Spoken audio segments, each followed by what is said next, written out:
Near-death experience is actually a clinical term where the person stopped breathing, no brain waves, and no breath. They were clinically dead. And they may have been dead maybe 5 minutes, or they could have been dead 35 minutes. But they do return from what we call heaven with a totally different life, a profoundly changed life. They have a new life direction, a new career, often new relationships.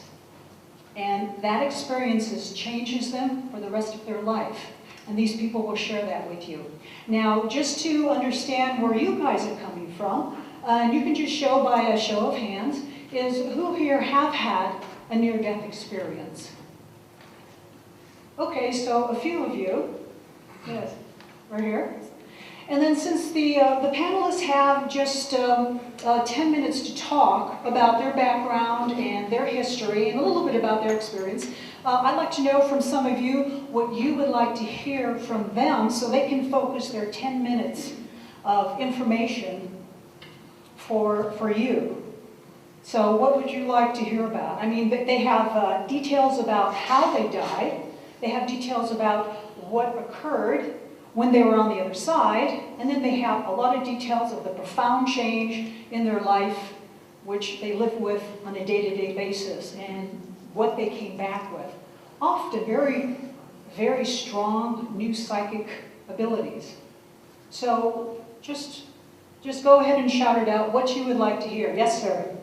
What it's like to feel like you're one with God. Okay. If that was among the experience. Yes, yes. So what happened to them when they were on the other side? Yes. Anyone else? What would you like to hear?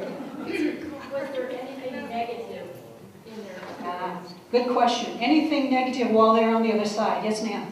How did you cope when you returned? How have they coped since they have returned? Yes, sir. What understanding of who we are have they gained by this experience? What have they gained? In our understanding of who humans, we all are. So what's their new understanding of humans and what we are? Yes. Yes, ma'am. Did any of you believe in heaven prior to this experience? Did any of you believe heaven before you had this near death? Yes, ma'am. Did you have a life review? Did you have a life review? Did you want to say something? I just said it's going to take a lot longer than 10 minutes. Yes. Yes. Well, this is to help you guys focus, and each one of you can focus on a different area to address some of these main concerns. Yes, ma'am. I'm trying to relate this to something that happened to me. So was there any communication from the people that were dead during that time that they were not with us to the people that are still here? Communication. During that time, not after, but during, because I'm on the other side of that. Right. While they were on the other side dead, were they communicating with their loved ones, associates who were still here in physical bodies on Earth? Yes. Okay. Yes. And mine gets with that. How they might have connected with loved ones who had passed when you had that experience. You mean now that they have returned and they have evolved into their new life path? Or during. During and after. And after, if they are in contact If there with. was a stronger connection. Yes. All right. Yes, ma'am. So what would you say to people who would claim that your reaction to having a near-death experience was really a chemical breakdown of your brain? Okay. Yeah, very good. And that's a very common question. Okay, well that gives us a good overview. I think that covers us pretty good.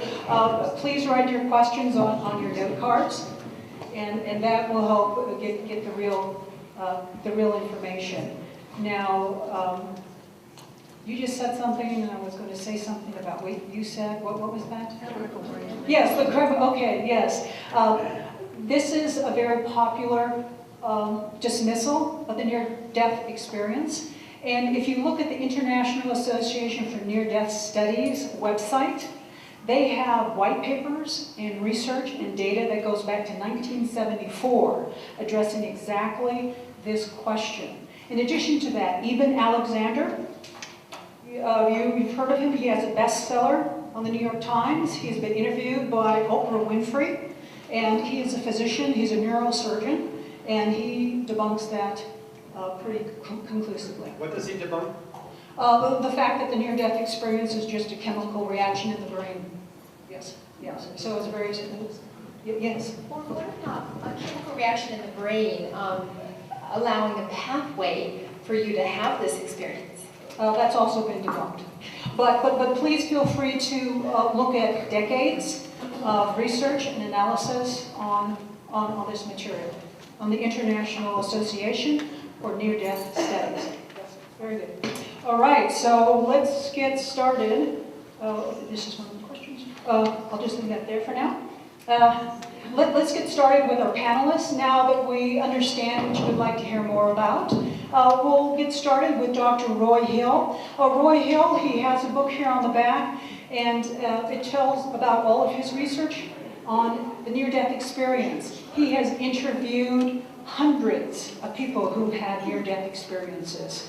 So scientific, empirical information. With that introduction, we'll let Roy take it away, and we'll get started. Thank you. Thank you, JJ. It's great being here today. And I can tell by your questions, I know all of you have a sincere interest in the topic. And I hope we can answer some of those questions and understand things in a different way, and maybe even expand your own spirituality a little bit. And that's why we're here. We're really here for all of you. Near-death experiences, I think, is a bit of a misnomer. I like to call it a brief death experience because people really have died, although there are some people who have been in comas who's also had similar experiences. Today, you're going to hear a number of attributes about near-death experiences. I want to go over 5 that I think are most important, and I have reviewed about 4,000 near-death experiences and then interviewed a number of people myself. And the 5 main attributes that I have noticed: 1, your consciousness is meaningful, expansive, and eternal. 2, you have a unified interconnection with all living beings, including God. 3, the fabric of the universe is made out of love, and you are its threads. 4, you are deeply and unconditionally, and that's important, unconditionally loved beyond earthly measure. And you'll hear that today, just how much loved you all are. And finally, you have nothing to fear. Death has no sting. So, we can talk all day about those 5 things as well as many other elements, but let me continue and talk a little bit about the demographics of the near-death experience. There has been some research about the near-death experience in terms of the incident rates in Europe, Australia, and the United States. And what they found is that about 5% of the people during those studies have had a near-death experience, whether it's just a out-of-body experience or a deeper experience where people have met spiritual beings, have things to tell us about heaven. That's a lot of people. That's 15 million people in the United States alone. In fact, JJ's little quick survey here, I think about 5% of this room has had near-death experiences.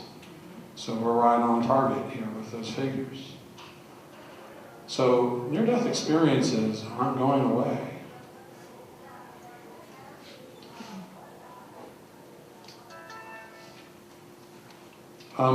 I had a talk to a pastor at the Methodist church, and like him, we both come from a Baptist background. So in talking to him about near-death experiences, he says, I always dismissed that. But as a pastor, I've had so many people in the congregation coming forward and tell me about it that I can't dismiss it anymore. But that's exactly what the church has kind of been doing. They don't know what to make out of it. More recently, some of the fundamentalist churches are denouncing it. But as a church as a whole, it's sort of been ignored. And what I want to say today is that society and the church needs to grapple with this. They don't need to do that in fear. We'll talk about a little bit that in a minute. But one of the evidences of a near-death experience is that people have the same elements, no matter their age, their culture, socioeconomic status, their religion, their language, their country. So a 5-year-old is going to have the same elements as an 80-year-old. Somebody from China will have the same elements as somebody from Mexico. And that speaks to the reliability of the near-death experience. Very, very important. And even an agnostic or an atheist may have experienced the same elements as a Christian or a Buddhist or a Hindu. So, for me, that makes me take pause and think about spirituality in an expanded way. There are many other elements that support near-death experiences, and I wish I had more time to go over them. I recommend this book, Evidence for the Afterlife, by Jeffrey Long. He's a physician who wrote about empirical evidence in near-death experiences, and he focuses on 9 main lines of evidence. My point here is to say that with the reliability and so many people having these experiences, that we need to take it seriously. So why are they important? They're important because these are ambassadors from heaven. These people right here are ambassadors from heaven. And in the Christian point of view, not since Jesus and the apostles have people come back with so much first-hand information about the other side. Another reason I think it's important, when you ask the question, why are so many people having near-death experiences now? 40, 50 years ago, they were there, but they were rare. But now, thousands of people are having, millions of people are having, maybe worldwide hundreds of millions. Why are so many people having them right now? True, medical technology is bringing more people back, but that only explains some of the answer. The big answer is the human species is at a threshold. We have advanced so far technologically, but we have not advanced far spiritually. And I do believe that God is sending us new information for a new age to keep us from destroying ourselves, and the choice will be ours. So I think it's critical that people listen to what people are saying about near-death experiences. So what should be the response of the church? I think primarily and foremost, you have nothing to fear about the near-death experiences. That really, I see it as an expansion of spirituality.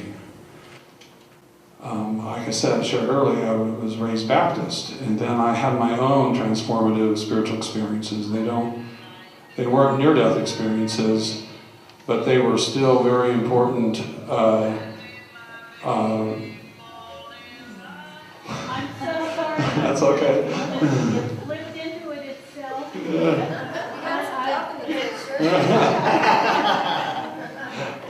That's quite all right. It gives us all maybe a second to pause and think about. Maybe that accent's what I'm trying to say. I don't know. But I had my own experiences, and I still remain a Christian.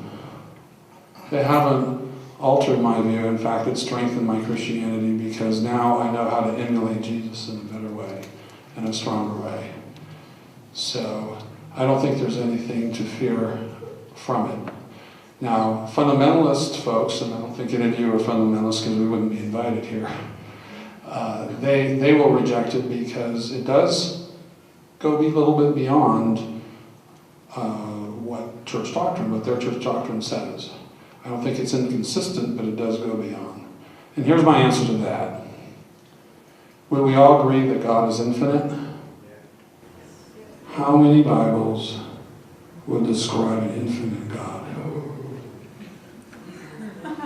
Would 1 trillion Bibles describe an infinite God? Wouldn't be enough. So 27 books of the New Testament, although beautiful books and contain the most important information about love, still does not describe an infinite God. And so my challenge to you all is to think about an infinite God going forward when you hear these wonderful speakers. And I would approach it with mindfulness. And mindfulness in psychology means kind of listening openly, focusing almost in a meditative way on what's being said without judgment. And then if you're interested, you can read more books and then make some decisions as you learn. So without further ado, we'll continue on with your next speaker. Thank you.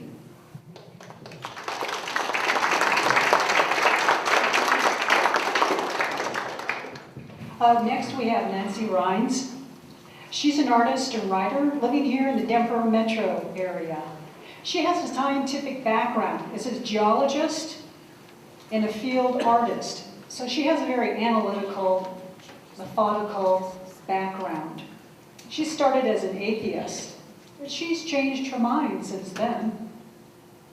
She has a bachelor's degree in geology, and she now works as a technical writer and a data-based project analyst.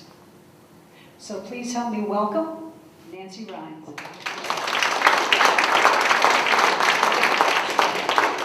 I'm going to stand because I tend to speak better when I'm vertical. I don't know why. So I know someone in the back had asked about whether we believed in heaven before we went there. And I can tell you for sure that I didn't. I was, up until my NDE, I was probably not necessarily a militant atheist, but I was definitely one of the biggest atheists in my part of Boulder. And didn't believe in any of this stuff. I had spiritual friends, but we just didn't talk about anything spiritual because it made me extremely uncomfortable. I didn't want to go there. I didn't believe that there was anything beyond this physical plane. And then what I realized too is that I had a tremendous fear of death because I didn't believe in anything past this. I believed that consciousness died when our bodies died. And a couple years ago, that all changed for me. I'm still a scientist and I still do technical stuff, but my NDE happened up in the Boulder area. And what happened is I was on my bicycle and got hit by a car. That's all described in my book, so I really won't go into that right now. The actual NDE itself happened during surgery. A couple of days later, I had to have my spine repaired because I was kind of like Humpty Dumpty. I was in a million pieces, and the doctors took a few days to put me back together again. So during that surgery, I was going into, the operating room, and they shot me up with anesthesia. And instead of going off into that gray state of nothingness that we all go to, or at least most of us go to when we're under anesthesia, I ended up in the most amazing place that, I know I'm going to cry, thanks, that you can never imagine. I was in this beautiful landscape, and the landscape itself really doesn't matter because what I was told was that each person will experience that intermediate state between life and death differently. But I happened to be transported to a hilltop meadow kind of thing with mountains in the distance, and everything just vibrated with several layers of energy. But the first thing that I noticed, and the first thing that totally buckled my knees, and I just really couldn't stand up in the face of this, was the divine presence. and I knew it was the divine presence. The amount of love was incredible.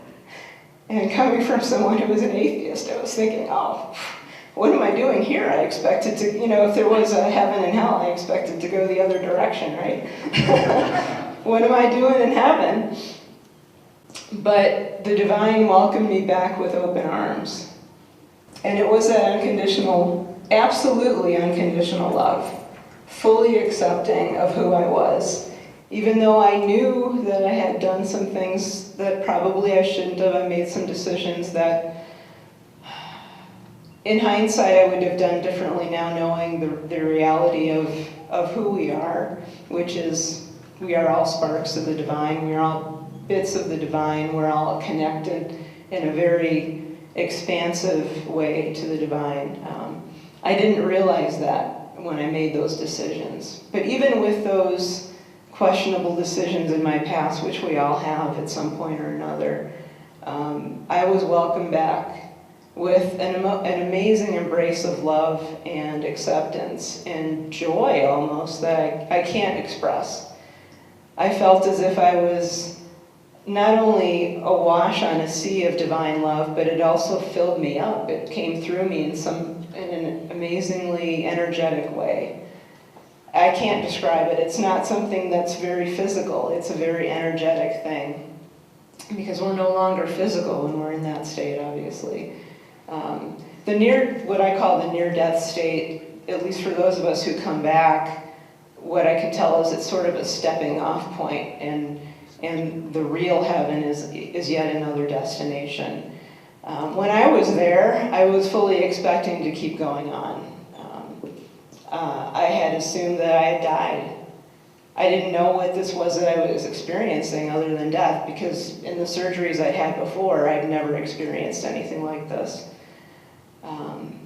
But instead of dying, I didn't see any of my relatives, thank goodness, because it would have made coming back here that much more difficult. I was greeted, though, by someone I had a sense that I knew, and this was a female figure who, she told me she was taking this form to make it easier for me to get the message, and it turned out to be many messages. And what she ended up doing is she embraced me with love, and she said, okay, now we're going to teach you some things. And I said, who's this we? And she said that she spoke for many others. There were many, many, many beings that wanted to speak to me. But if all of them spoke, and one of them was the divine God, the creator, there were other beings as well that wanted to speak to me. But if all of them came and were there in front of me, I would have been too overwhelmed to even function. We're not fully in spirit at that point. We're sort of in this in-between state. So the human part of me was still very real and still very in awe of what I was experiencing. But she basically led me around for what felt like months and taught me so much, quite a bit of it is in my book and on my blog, but some of the most amazing things she taught me were how to create my own sense of heaven on earth when I came back. And of course, I heard coming back and I didn't want to come back, because who would want to come back? I'd never experienced divine love or any kind of love on that scale before. It's hard to think about coming back. But she taught me many, many, many things. One of them was really, truly the nature of love. The nature of true love on the divine scale is absolute, unconditional acceptance and love. Gratitude is a part of that. The other things that I could do when I came back to make my life more heaven-like were to reach out in community in support of others, and to allow others to support me. That reciprocal nature of love was very, very much stressed in my life, because I was in a place in my life where I needed that. I needed to learn how to reach out in love and help others, and allow others to help me. That was a big deal for me. I was the most independent person you could imagine. I didn't want anybody to help me. But I learned that very quickly. Another thing I learned was the amazing importance of our thoughts and our feelings and especially our words and our actions. Our words, especially our words and our actions, on this plane and in heaven, emanate out from us in not only a very real sense, physically, but also on a spiritual level as well. And so we can build each other up by how we speak to each other, how we act toward each other, and even our own feelings inside help build each other up. Or if we choose to, we can tear each other down and make a hell for ourselves here on earth. It's our choice. That was another hard one for me because I had never really thought about my words and actions all that much and how they affected other people. So that was a huge learning experience for me when I came back. So a lot of the other things are in my blog, and I'll kind of refer you to that because I know someone asked a question that I think is really important. What was it like coming back? I didn't want to come back. I threw a temper tantrum, and I'll tell everybody that I threw a temper tantrum, and I can't believe now, in hindsight, that I was screaming at this spiritual being that I did not want to come back here, that I wanted to go on with her to the final state of heaven, if you will. And I was screaming and yelling like a 2-year-old throwing a temper tantrum. And it wasn't a choice for me at that time. It wasn't my time to go. It was my time to come back here and improve my life and to share my experience. And so I was kind of booted back and woke up in the recovery room screaming, crying, and the anesthesiologist was freaking out, like, what is going on with this woman? And I was crying. I was calling for this. I kept asking my anesthesiologist, where is she? Where is she? And bawling, and he couldn't help me. He had no idea who I was talking about. It took me a few days to tell anybody else. I did tell a chaplain at first. But coming back into this life was a shock. For me, it was like, 1 second I was there and the next I was here. And back in this physical plane where everything is hard all over again. I mean, there everything is easy. We don't have this physical stuff that we have to deal with. We don't have to worry about going to work and making a living. We don't have to worry about, oh shoot, how am I going to make the rent this month? Or, do I have enough time off to go on this vacation that I want to go on? Here, coming back into that reality was really difficult. It took me a good week to come down off my temper tantrum. Even in the hospital, I was still angry and I was mad. When my family left for the day, at the end of the day, I would kind of yell at God in my hospital room, like, why did you send me back here? It was so easy up there, I didn't hurt. I knew I had months of recovery ahead of me, and dealing with the physical nature of just injuries and healing was hard. But that separation, it felt like a separation from divine. Because of the physical nature of this stuff, this gets in the way of our connection sometimes. And so that connection isn't as obvious. And I felt that like you would feel grief for the loss of a family member. It took me a few days to realize just what that woman helped me, when she helped me in the afterlife. She said, God's love is here on earth just as much as it is in heaven. And it took me a few days to really fully understand that. And then I could relax and realize, it's here too.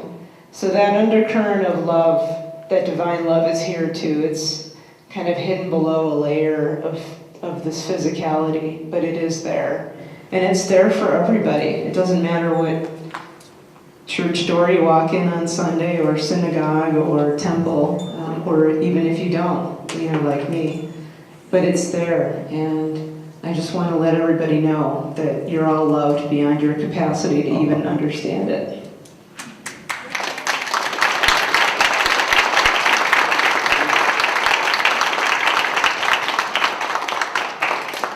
Our next panelist is Mr.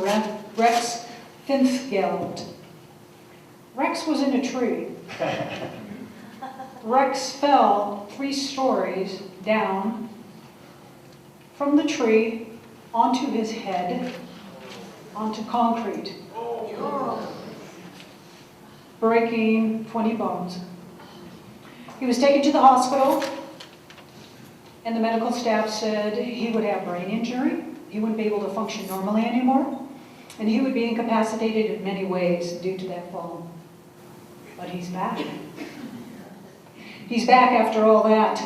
Now that he's returned, he's now in the midst of writing a book, My Experiment with Gravity. He's a martial arts instructor of Kung Tao Silat. He's quite good at it too. And he speaks on many, many subjects, spiritual, NDE subjects, and delving into the paranormal. He's an investigator, and he conducts clearings of light and dark entities and energies. So Rex has quite a different experience, as each individual does. So let's hear what Rex has to say. Rex, thank you. Thank you, that was very nice, appreciate that. Yeah, so basically, as you said, I fell out of a tree. But to coin a phrase from a Monty Python movie, I got better. Yeah, but for me, it's been quite a crazy journey all the way around. Prior to the experience, I had little glimpses of an awakening starting to happen. I had glimpses of a sense that I had a very different path than what I was walking on. And it's not to suggest I had a bad life before I fell. But however, going back a number of years, I do have a history with drug addiction. I did a lot of cocaine, I did a lot of acid, and back in those years, there's mescaline and there's opium, all these things that I was into. I probably had more acid than any one person should ever be allowed to have. So especially when people talk about debunking and things like that, I'm not going to get into it so much right now. I have a lot of experience and a lot of insight on the reason why. I'm not to suggest that science won't figure it out, but it's definitely falling way short right now, because I can tell you with any experience I ever had on drugs, and I also have a lot of tattoos, even getting hours in a tattoo chair gives you a lot of chemical rush, and it's really euphoric, it's amazing. But nothing compares to the NDE itself. But in spite of starting to come around prior to my NDE, starting to wake up, I had these little fleeting glimpses, but I was still very, very mired in my past. Because of where it took me, I did a lot of things that I was deeply, deeply ashamed of. And as I started to become awake, I became much more acutely aware of the damage I had done to the people around me in those years, and even to myself, and I just couldn't live with it. I frankly just got to where I didn't want to be here. I had a great deal of self-loathing and just absolutely no idea if I did have a higher path how I was going to get to it. I had no clue. It just made no sense why somebody like me would have the feelings that I was starting to have. But like I say, they were very, very fleeting. I had attempted to start writing my book prior to the NDE, but I think I got through about 6 pages over about 2 years, because that's just about all I could produce. That was how infrequent these moments of lucidity actually were. And I remember my roommate at the time, one of my very good longtime friends, he made a comment to me. He goes, I know life is good, you're doing a lot of cool things, but there's something about you right now, you just seem a little bit off. And I remember thinking to myself that he was right. I remember feeling like, in spite of the fact that, again, I was been a nightclub promoter for a lot of years, I was negotiating a management position in a new club at the time that I had the fall. I mean, things were going really well, but I felt off. I felt like I just wasn't where I was supposed to be. And so one day I'm climbing a tree, and climbing is, just to give a little insight on that, because people have asked me many times, what in the world is a grown man doing up in a tree? So climbing has been a long time hobby of mine, a great way to cross-train with my martial arts, and I've climbed a lot of rocks and mountainsides and a lot of trees. I've been way, way higher than where I fell on the sides of rocks many times with no gear or anything. I just would free climb. And on this particular day, I was in one of my favorite trees. It was a training day, and took a couple-mile run and saw my favorite tree and took a climb. A couple of branches let go, and I went down onto a concrete bike path. So it's kind of interesting that the bike path is about 6 or 7 feet wide, and there's grass on either side of the bike path, a creek not too far away from that, but I smack dab hit the bike path with my entire body. As JJ said, I hit head first, and I ended up hitting, I think, a little bit at an angle, because when I slammed down on the left side of my body, because all my broken bones were all on the left side of my body. I broke vertebrae, broke many ribs, my pelvis in 4 places. And I had spent over a month in the hospital, had about 2 years of surgeries and therapies to get back to where I'm at now.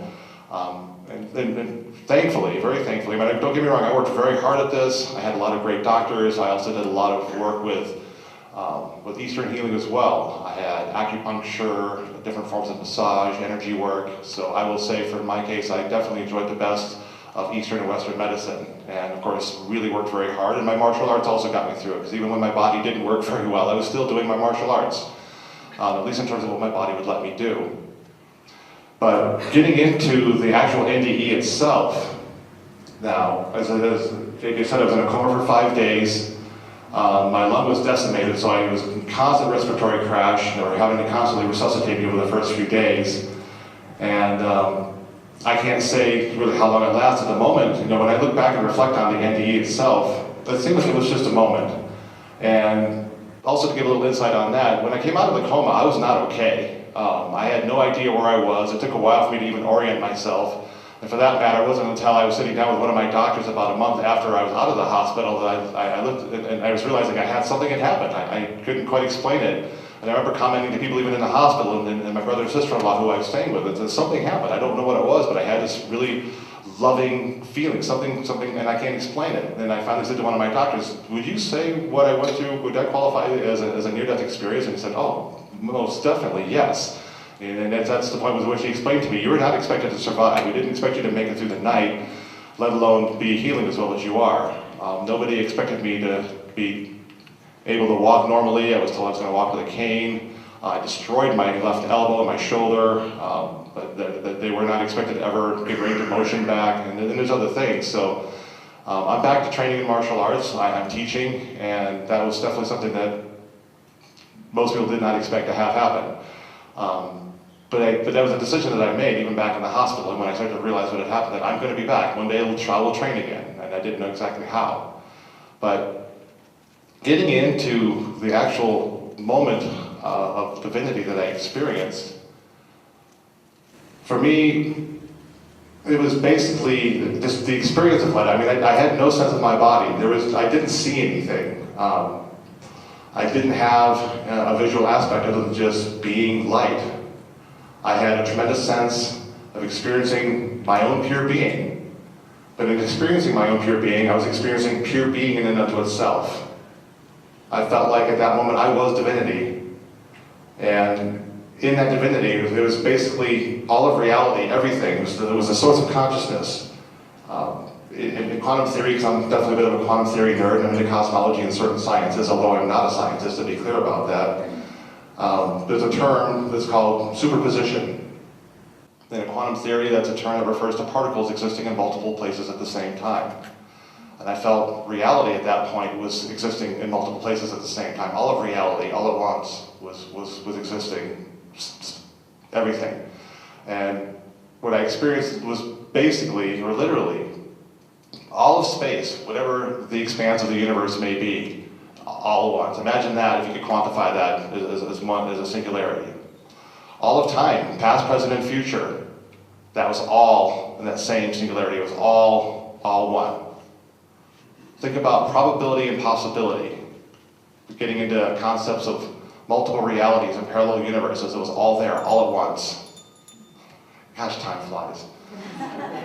And think about infinite dimensions.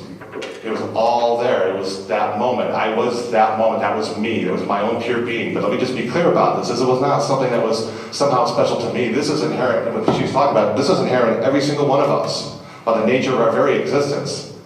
We are all bits and pieces of that divinity experiencing itself through our experience. You know, if it's true that God is the all, God knows the all, then it stands to reason that God is the experience of the all. And in that space, what I experienced was pure love, was the essence of pure life. It was all alive. I mean, there's no question, this is alive. Everything about this, it's alive. And it's a truly and purely intelligent.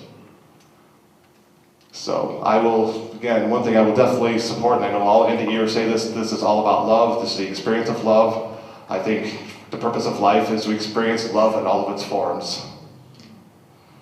So with that, thank you very much for listening. It's an honor to be here.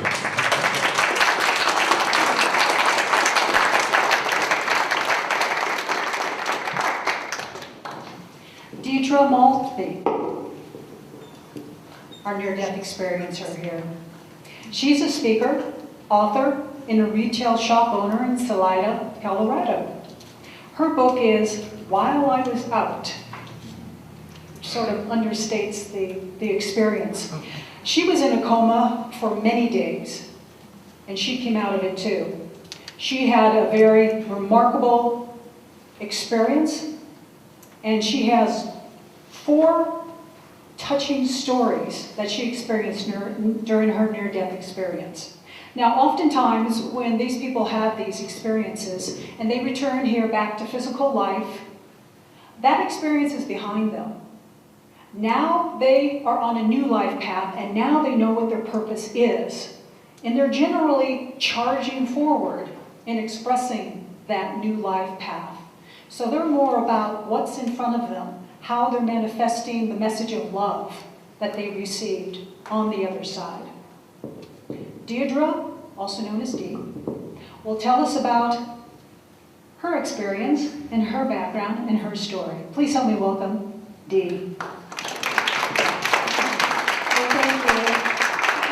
It's going to be kind of hard to follow those stories. It is kind of hard for me to go back. My experience happened 7 years ago, and it was a door that I walked through into a new life, into a new being of who I am. And in a way, it's kind of hard for me to go back and talk about the details and this and that, because it's kind of like, been there, done that, got the t-shirt, now what? And so I'm living my now what. Quite honestly, yes, we all have books, and the reason we have books is because we have so much to share with everybody. And it pushes its way out. I'm not an author, I'm not a writer, but there's things I wanted you to know because I wanted you to experience what I experienced, because I felt like it was bigger than me. But yet, it was all me. Now, just to give you a little background, I had a very traumatic childhood, and I was raised in a Christian family. We were Presbyterians, and I had the usual Bible upbringing, and I did believe in God. I guess I believed in Jesus too. I was very young at the time, so you believe in the things that you're taught. Unfortunately, I had some very, very traumatic events that happened when I was a young child, and then again in my early adulthood. And one of the things was when I was 10 years old, I held my father while he died. Anyway, excuse me. That kind of started off the tug-of-war between me and any God that might be out there. And by the time I had reached young adulthood, with all the other things that had happened to me that were just as horrific as that, I figured if there was a God, he didn't care about me very much. And you know what that did? That made me not care about myself very much. Now, I happen to be an artistic person, and I used that artistic ability to color my life. I came across as happy, I came across as joyful, I came across as colorful. And that's how I lived my life. There were still some spiritual parts of me. I was never truly an atheist, but if there was a God out there, he didn't talk to me. So I play-acted my life, pretty much. And it is hard to talk about this without crying, isn't it? Mm-hmm. Anyway, by the time I reached 57 years old, I had gotten the being me thing down pretty good. As long as I didn't have to look in the mirror for more than a few minutes. Because if I had to actually look at myself and say, do you love you? I couldn't say that. Now I could look at you and I could say, I love you. But I couldn't do that to me.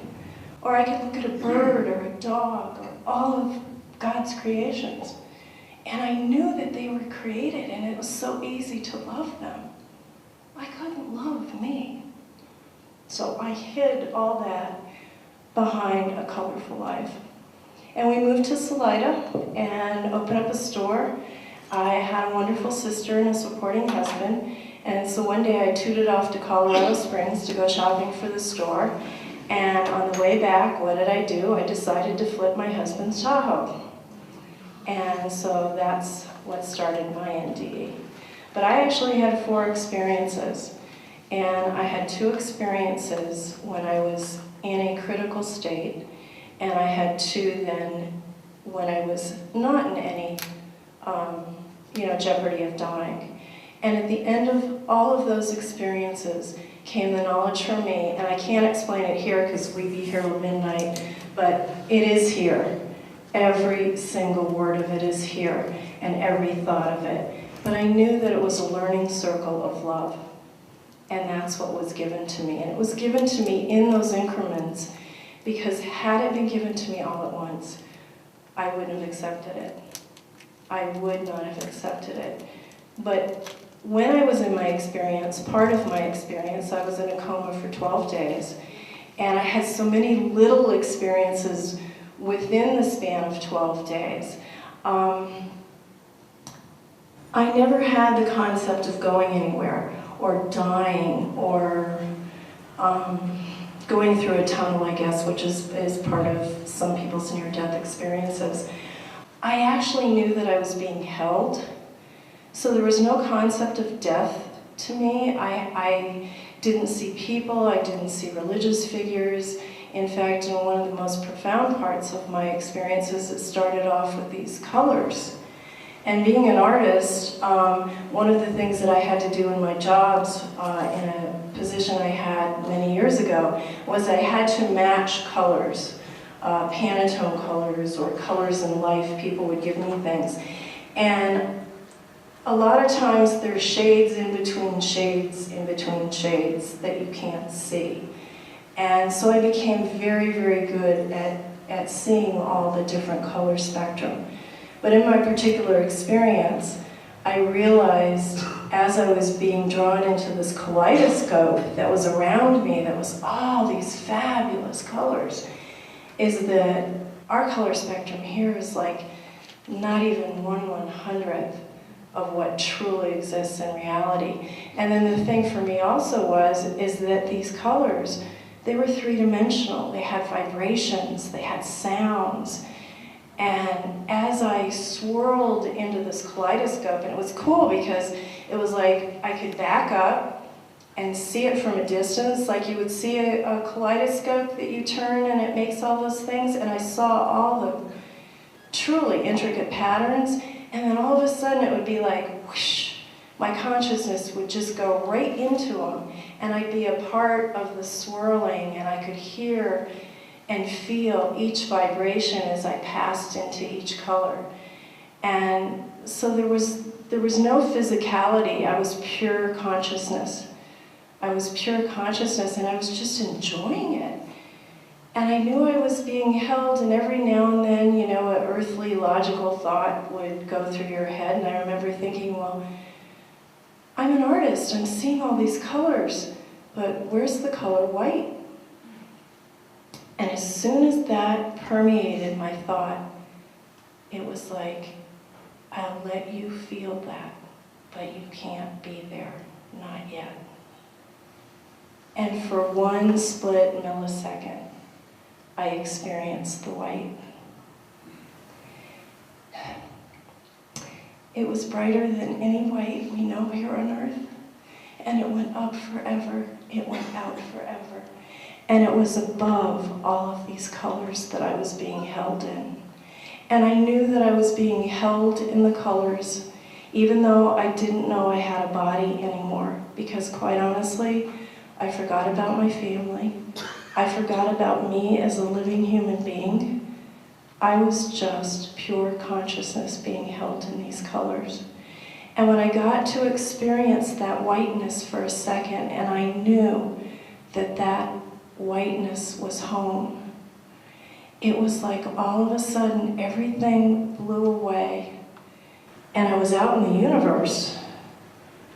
And I was just pure consciousness floating in the universe, but yet every ounce of anything I've ever had was with me. And all of a sudden, my Creator, it was as if He took His hand and ran across my face, but it was really my soul because I wasn't there. And it was like, just be, just be. And all of a sudden, when I learned how to just be and let go, that's when that wonderful love just permeated my soul.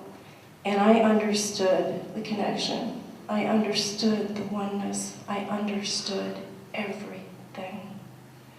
And when I came back to Earth, and there was so much more, but I'm trying to hurry. But when I came back to Earth and I opened up my eyes, and there was my son, and he was holding my hand, and I looked at him, and I didn't know who he was. I didn't know what the human figure was. I had lost any sort of consciousness about that. And all of a sudden, this thing that I'm looking at smiled and said, "I love you, Mom." And when he smiled, his smile cracked through my consciousness. And all of a sudden, everything that was me came back into me, and I knew. And for one split second, it was like my soul turned around and it wanted to go back. It wanted to go back, but there was this solid wall of something, and I couldn't, and I had to turn around and face this way. And everything was magical. But you know, we're put right back where we began. And as the days and the months go by, yeah, some of the sparkle goes away.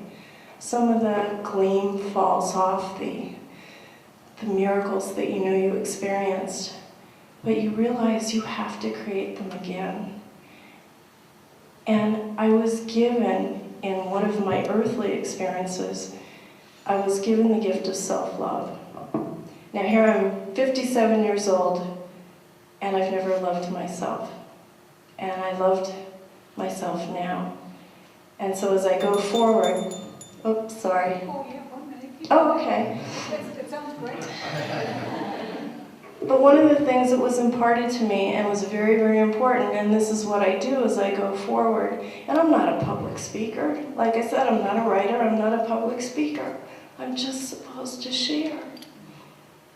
And I know that the gifts I was given, I can only keep by giving them away. And that's what all of us are trying to do with you. It's a long journey for us all, but when we get there, we'll all be together and we'll all be home. So thank you. Thank you all for coming.